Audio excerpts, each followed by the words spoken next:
So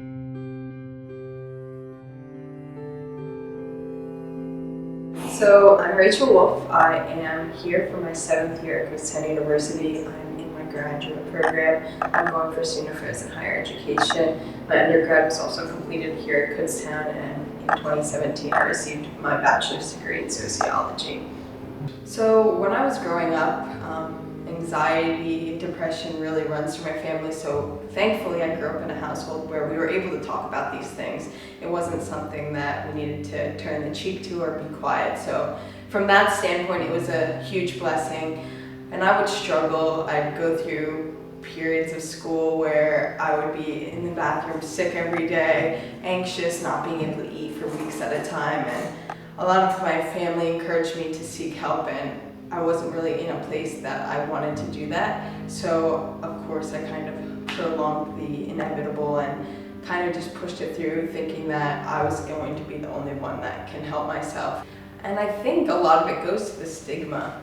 At home, this is something that was embraced and talked about, but at school it's like, oh, that person, they're having this issue, and it's like, oh, they go to therapy. Like, all of these young students that aren't being educated on personal wellness and just taking care of your mind, body, and soul.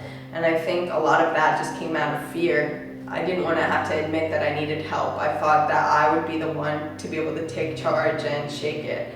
I thought that this was something that would eventually pass, or that was normal to feel. And I was so wrong. I didn't need to feel like that constantly. Looking back, I feel like my whole upbringing could have been so much different if I would have utilized the resources I had. And I had so many.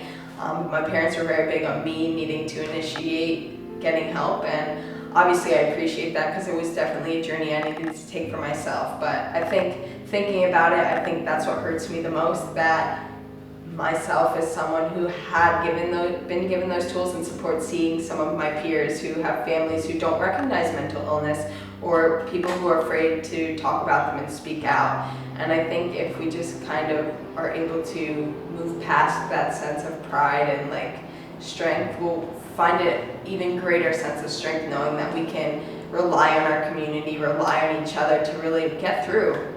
Sometimes these things are out of your hands, like there's chemical imbalances. It doesn't necessarily have to be a specific stress-related thing, and I think it's really important to make sure everyone is educated. And I wish I wouldn't have been so stubborn, but I think that's the beauty of Kutztown, because I've really been able to see new perspectives on things and really kind of let go of the reins in some regards of myself, and kind of expand my thoughts and process. So I'm always thankful for that I was able to get that help and really be able to take control of my life back. Because I just got back from a trip from California and I couldn't even leave my house at one point for days.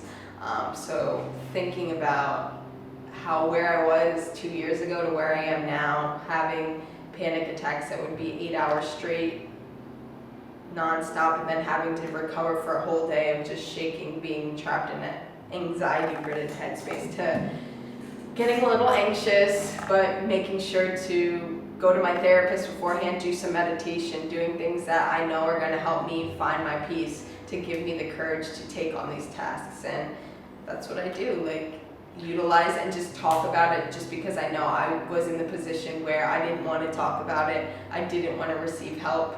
And now, as someone who has, I want to make sure others know that they can get help and you're strong and powerful for recognizing that.